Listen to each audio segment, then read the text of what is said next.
Welcome back.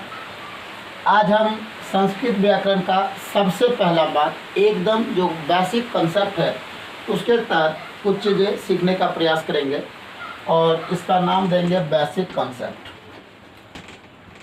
Basic concept के अंतर्गत ही ये सारी बातें आएगी। आज से संस्कृत व्याकरण शुरुआत करते हैं और कुछ बेसिक बातें जो आपको आनी चाहिए शुरू से ही, और इसके बगैर संस्कृत समझना बहुत ही ज़्यादा मुश्किल हो सकता है। तो सबसे आसान बात आज हम लोग पढ़ेंगे, लिंग क्या होता है। लिंग मतलब जिससे हम लोग, जिससे पुरुष या पुरुष जाति का या महिला जाति का, जिससे मतलब वो जाति का आधार जो बताते हैं उसी को क्या कहा जाता है, लिंग कहा जाता है। पुल्लिंग और स्त्रीलिंग पहचानने का हम प्रयास करेंगे। जनरली संस्कृत भाषा में पुल्लिंग और स्त्रीलिंग नहीं बल्कि 3 प्रकार के लिंग होते हैं, जिसको इंग्लिश में जेंडर भी कहते हैं। तो लिंग क्या होता है तो उसके बारे में तो अगर बात करें तो ये जेंडर जो होता है हिंदी इंग्लिश में तो जो भी होता हो, बट संस्कृत में ये 3 प्रकार के होते हैं और तीनों प्रकार को एक एक करके पहचानेंगे कि वो होता कैसा है और उसका फॉर्मेट कैसा होता है, उसको पहचानिएगा कैसे। जनरली संस्कृत में क्या होता है ना कि देख के वर्ड को जब तक आप पहचान नहीं लेते तब तक आप उसका हिंदी करना थोड़ा दुर्लभ हो जाता है। तो आज से जो अगला 3-4 क्लास होगा उसमें केवल और केवल यही सिखाया जाएगा कि आप किसी भी संस्कृत के लिखे हुए शब्द को हिंदी कैसे करें, या किसी भी संस्कृत का सेंटेंस लिखा हुआ है तो उसका हिंदी कैसे करें। तो आप इसको एक हेडिंग यह भी दे सकते हैं कि हिंदी कैसे किसी भी संस्कृत का या किसी भी लिखे हुए संस्कृत शब्द का या सेंटेंस का हिंदी कैसे करें, यह सीखने का एक प्रोसेस होगा। तो चलिए बातचीत को आगे बढ़ाते हुए लिखते हैं। तो संस्कृत व्याकरण यहीं से शुरू होती है। ये वास्तव में क्या है, एक बेसिक कंसेप्ट के तहत 4-5 दिन की जो अगला आने वाला क्लास होगा वो 4-5 दिन तक केवल और केवल बेसिक कंसेप्ट ही सीखेंगे और उसमें केवल संस्कृत को सीखने और समझने का प्रयास किया जाएगा कि होता क्या है, और उसके बाद हम लोग चैप्टर पर चलेंगे। तो इसी के तहत पहले बात, संस्कृत का पुल्लिंग और स्त्रीलिंग होता क्या है या कैसे होता है वो सीखिए। तो संस्कृत व्याकरण में पहला बात आपको याद रखना है कि संस्कृत का ऐसा शब्द जिसके अंत में और है। संस्कृत का ऐसा शब्द जिसके अंत में क्या रहना चाहिए, और रहना चाहिए। तो और अंत में रहेगा तो अंत तो समझते होंगे किसी भी शब्द का लास्ट में। तो कहता है संस्कृत के ऐसे शब्द जिसके अंत में और है उसमें विसर्ग लगता है। विसर्ग तो जानते ही होंगे कैसा होता है। विसर्ग का अगर हम साइन दे तो आपको समझ में आ जाएगा। विसर्ग कुछ शब्द होंगे संस्कृत में जिनको आपको समझना पड़ेगा। तो विसर्ग का जो साइन होता है कुछ ऐसा होता है, ये विसर्ग का साइन है। तो कहा जाता है संस्कृत के ऐसे शब्द जिसके अंत में और है उसमें क्या लगता है, विसर्ग लगता है, और वो हमेशा पुल्लिंग का एक वचन होता है। वचन क्या है आगे हम पढ़ेंगे। तो पुल्लिंग समझने का मतलब है जिसे पुरुष जाति का बोध कराए वो पुल्लिंग, और जो स्त्री जाति का बोध कराए वो स्त्रीलिंग। जनरली पुल्लिंग और स्त्रीलिंग का यही मतलब होता है। पुल्लिंग और स्त्रीलिंग का जो वास्तविक मतलब होता है क्या होता है, जो पुरुष जाति का बोध कराएगा वो पुल्लिंग, या वैसा नाउन वैसा शब्द जो क्या करे पुरुष जाति का बोध कराए वो पुल्लिंग कहलाएगा, और जो स्त्री जाति का बोध कराए स्त्रीलिंग कहलाएगा। तो उसी बात को लेकर हम लोग समझिए। पहली बात क्या समझे कि संस्कृत में अगर हमको पुल्लिंग पहचानना है तो क्या देखना पड़ेगा, संस्कृत के ऐसे शब्द जिसके अंत में क्या रहे और है वो क्या होगा, उसमें विसर्ग लगेगा और वो हमेशा पुल्लिंग का एक वचन होगा। एक वचन का मतलब जो एक का बोध कराए। जैसे राम है, अब देखिए राम है तो एक राम अगर हम लिखते हैं, साफ दिख रहा होगा आपको बोर्ड में ना, राम, तो राम लिखा हुआ एक हिंदी शब्द है। लेकिन अगर हम इसका संस्कृत बनाते हैं और इसमें इस तरह से विसर्ग लिखा हुआ है तो इसका मतलब क्या है, ये जो लास्ट का शब्द है म, शब्द नहीं बल्कि अक्षर बोलिए इसको, तो ये अक्षर जब आप इसको तोड़िएगा तो क्या दिखेगा आपको, आधा म और पूरा अ मिलके क्या बना है, ये पूरा का पूरा दोनों मिलके क्या बना है, आधा म और अ मिलकर क्या बना है, म बना है। और इसीलिए क्या बोल सकते हैं कि राम में जो म शब्द है उसके अंत में क्या है, अ आया है। तो अभी तो बोले कि जिस संस्कृत शब्द के अंत में क्या रहेगा, और रहेगा, उसमें क्या लगा देंगे, विसर्ग लगा देंगे। और विसर्ग लगाने के बाद वो क्या बन जाएगा, किस तरह बिहेव करेगा, पुल्लिंग बन जाएगा। और रामा जैसे ही लिखेंगे इसका मतलब क्या हो गया, यह पुल्लिंग शब्द है और इसका हिंदी हो गया राम, मतलब एक राम ना। इस तरह से करके जैसे बालका अगर लिखा हुआ है बालका, देखिए उसी तरह से ये क जो शब्द लिखा हुआ है, ये जो क लिखा हुआ है ये क में देखिए ध्यान से अगर देखिएगा तो ये जो क है आधा क और पूरा अ मिलकर क्या बना है, क बना है ना। आधा को और पूरा, नहीं तो बोलिए एक साथ बोलिएगा, देखिएगा बोल के देखिए तो को, बोलिए तो को, बोलिए को जब आप बोलते हैं, को जब आप बोलते हैं तो ध्यान से देखिएगा एक उच्चारण आता है अ का, आता है ना, यानी कहने का मतलब है कि को के अंत में क्या आता है, अ आता है। तो संस्कृत के ऐसे शब्द जिसके अंत में और है उसमें क्या लगाएंगे, विसर्ग लगाएंगे और वो क्या बन जाएगा, पुल्लिंग का एक वचन बन जाएगा। यानी बालक अगर लिखा हुआ तो इसका मतलब क्या हो गया कि बालक में बालका जो लिखा हुआ है, इसका बालका का मतलब कितना बालक, एक बालक। यहाँ तक में कोई दिक्कत, चलिए ठीक है। तो हम अब अगला रूल लिखे, तो अगला रूल देखिएगा, इसको लिख लिए होंगे, जो नहीं लिखे इसको लिख लीजिए ना। तो अगला रूल देखिएगा,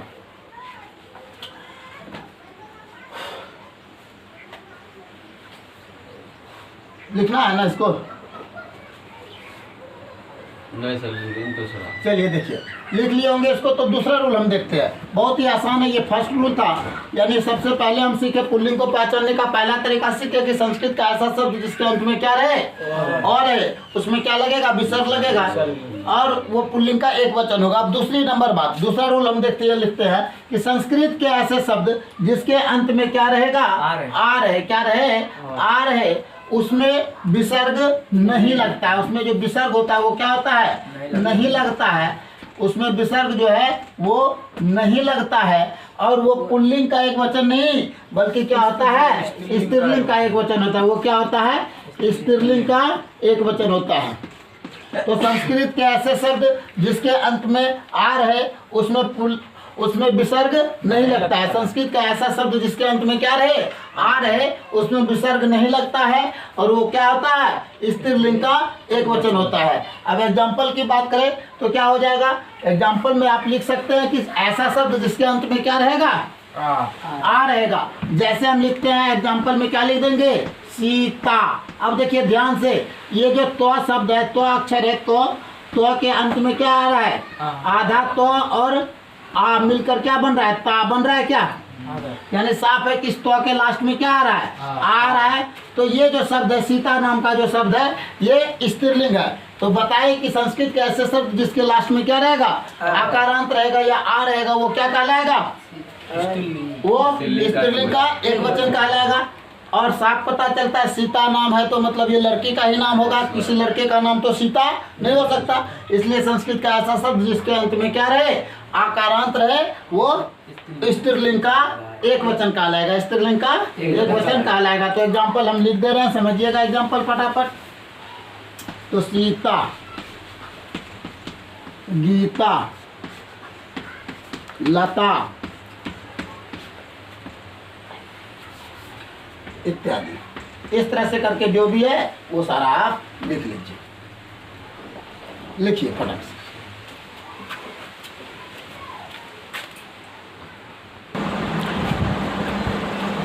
संस्कृत के ऐसे शब्द, अगला देखिए, अगला जो तीसरा रूल है वो क्या है, संस्कृत के ऐसे शब्द जिसके अंत में हर्षिकारांत रहता है। हर्षिकारांत का साइन ऐसा होता है, हर्षिकारांत रहे तो उसमें विसर्ग लगता है और वो वास्तव में क्या होता है, पुल्लिंग का एक वचन होता है। संस्कृत के ऐसे शब्द जिसके अंत में क्या रहे, विसर्ग रहे, संस्कृत के ऐसे शब्द जिसके अंत में क्या रहे, विसर्ग रहे, उसमें हर्षिकारांत रहे, उसमें विसर्ग लगता है और उसमें उसका क्या होता है, वो पुल्लिंग का एक वचन होता है। जैसे देखिएगा, हम जैसे में बात करें तो क्या हो जाएगा, एग्जाम्पल आप लोग बता सकते हैं, क्या होगा, हरि।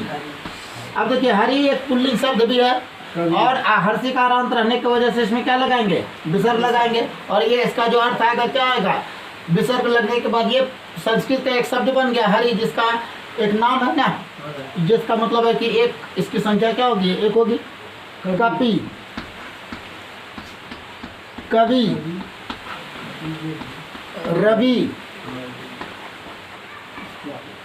मुनि, पति इत्यादि। तो इस तरह से करके आपको बातें समझ में आ गई होगी कि संस्कृत के ऐसे शब्द जिसके अंत में क्या रहे, हर्षिकारांत रहे, उसमें विसर्ग लगता है और वो क्या होता है, पुल्लिंग का एक वचन होता है। अगर हरि लिखा हुआ इसका मतलब क्या है, हरि की संख्या कितनी होगी, एक। कपि लिखा हुआ, कपि मतलब जान रहे होंगे क्या होता है, तो कपि लिखा हुआ उसका हिंदी क्या होगा, एक मतलब कवि जो होगा, कवि का संख्या कितना? एक। कवि मतलब एक, रवि एक नाम है, कवि तो जान रहे मुनि। तो इस तरह से करके अब देखिए चौथा रूल। चौथा रूल क्या कहता है? संस्कृत के ऐसे शब्द जिसके अंत में दीर्घिकारांत रहे। अब देखिए दीर्घिकारांत का साइन कैसा होता है? इस तरह से करके ऐसा दीर्घिकारांत का साइन होता है। तो रहे उसमें विसर्ग क्या होता है? उसमें विसर्ग नहीं लगता, उसमें विसर्ग नहीं लगता है। एवं पुल्लिंग का नहीं बल्कि क्या? स्त्रीलिंग का एक वचन होता है। क्या होता है? स्त्रीलिंग का एक वचन होता है। जैसे देखिएगा संस्कृत के ऐसे शब्द जिसके अंत में दीर्घिकारांत रहे, उसमें विसर्ग नहीं लगता है एवं स्त्रीलिंग का एक वचन होता है। एग्जाम्पल में बताइएगा क्या क्या होगा दीर्घिकारांत वाला? रानी, जैसे बोले रानी, खुशी, खुशी, नदी, नदी, देवी, देवी इत्यादि ना।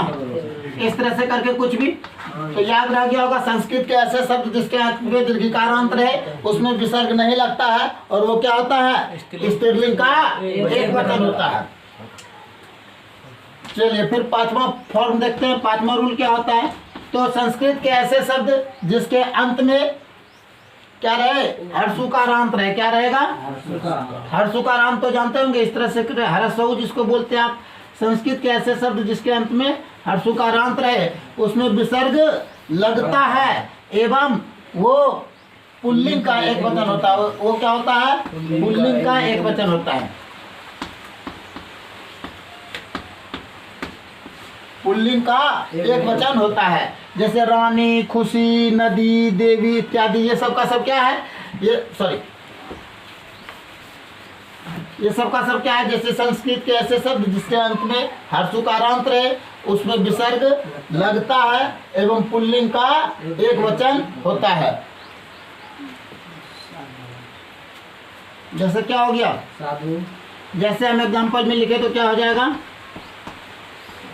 साधु। गुरु, तो इसमें विसर्ग लगेगा। शत्रु, गुरु, शत्रु,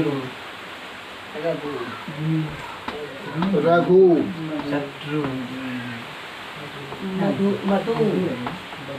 शत्रु इत्यादि। नहीं देखिए हो गया बहुत इत्यादि। हाँ इत्यादि तो नहीं होगा। बहुत सारा जितना भी हर्षुकारांत वाला आएगा टोटल।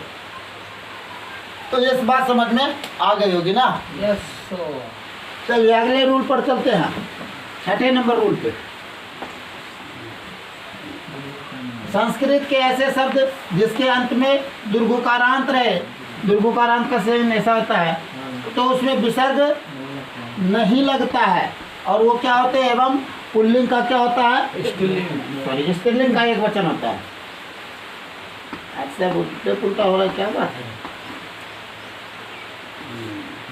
स्त्रीलिंग का एक वचन होता है। जैसे एग्जाम्पल में अगर बात करें तो क्या हो जाएगा? दीर्घिकारांत रहेगा। क्या हो जाएगा? बोले रेणु, चमू, वधु। चमू मतलब सेना होता है इत्यादि। पंगु या श्वश्रु।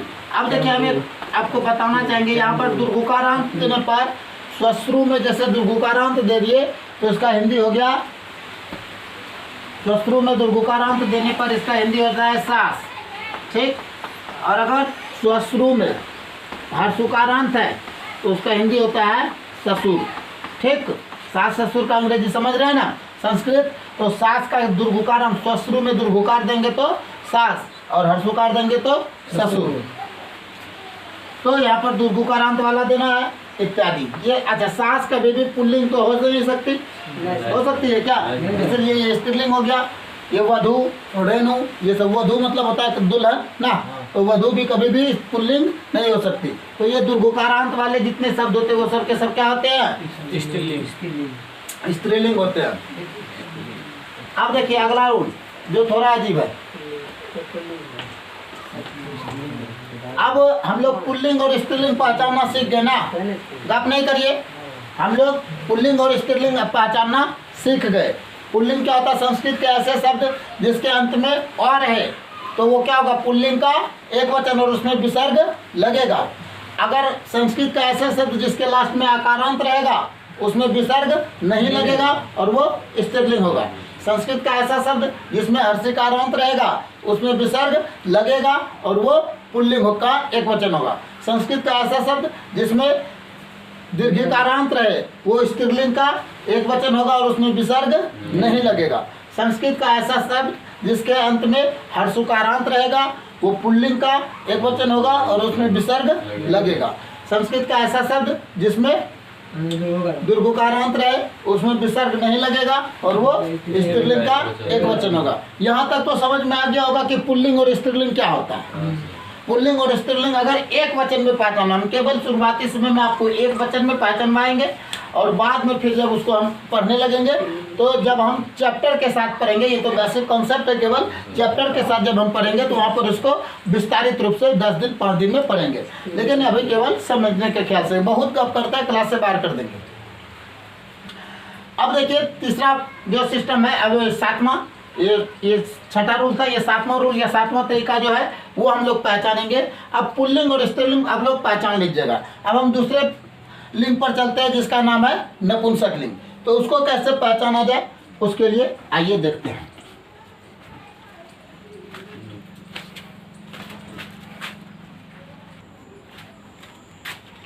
चलिए आइए शुरू करते हैं अगला। तो अगला रूल है, संस्कृत के ऐसे शब्द जिसके अंत में मोर है तो उसमें हलंत लगता है। यानी संस्कृत का एक ऐसा शब्द जिसके अंत में क्या रहेगा? मोर रहेगा, तो उसमें क्या लगेगा? संस्कृत के ऐसे शब्द जिसके अंत में क्या रहे? मोर है, तो उसमें क्या लगता है? उसमें हलंत लगता है। हलंत का साइन देखिएगा इस तरह से करके होता है, और हलंत के बारे में क्या सिस्टम है वो हम बता देंगे। फिलहाल अभी हलंत को कुछ इस तरह से समझ लेना है, बाद में हम आपको किसी क्लास में या इसी क्लास के अंत में बता देंगे कि हलंत का क्या काम है।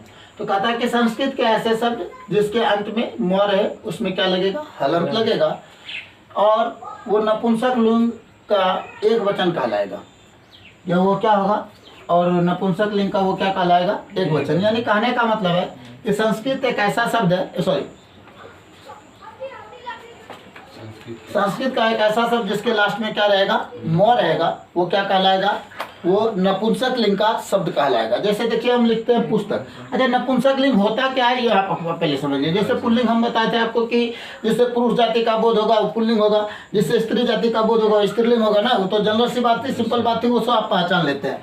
लेकिन होता क्या, संस्कृत में ये जो हिंदी में लिंग होता है और इंग्लिश में, सबका स्वर अपना अपना होता है।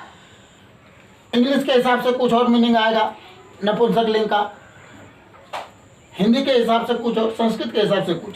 जैसे हम बोलते हैं पुस्तक, तो संस्कृत में पुस्तक यानी संस्कृत में जितने भी निर्जीव पदार्थ होते हैं, जितना भी निर्जीव होता है, नॉन लिविंग थिंग होता है, वो सारा का सारा क्या होता है?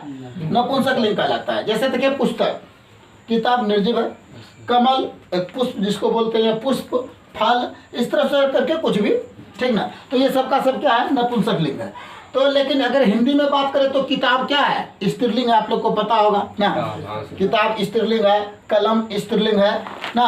तो लेकिन संस्कृत में ऐसा नहीं है। संस्कृत में जो है ना पुस्तक लिखते हैं, किताब को संस्कृत में पुस्तक बोलते हैं, और पुस्तक क्या होता है? स्त्रीलिंग नहीं होता, बल्कि क्या होता है? नपुंसक लिंग होता है।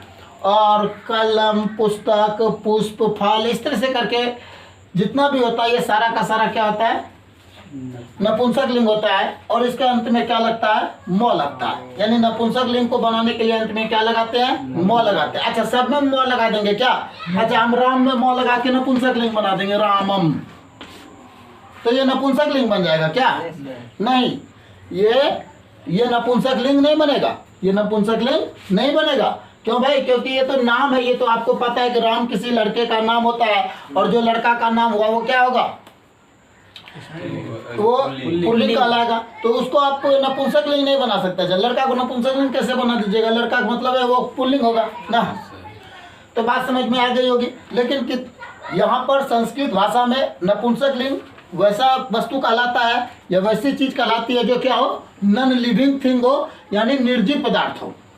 वो सब का सब क्या कहलाएगा? नपुंसक लिंग। और नपुंसक लिंग में जो उसका बनाते हैं, क्या बनाते हैं, म लगाकर उसको क्या करते हैं, पुल्लिंग बनाया जाता है, सॉरी म लगाकर उसको नपुंसकलिंग का एक वचन बनाया जाता है। यानी पुस्तकम अगर कहीं लिखा है उसका मतलब एक किताब, कमलम एक कमल, पुष्पम एक पुष्प, फलम एक फल।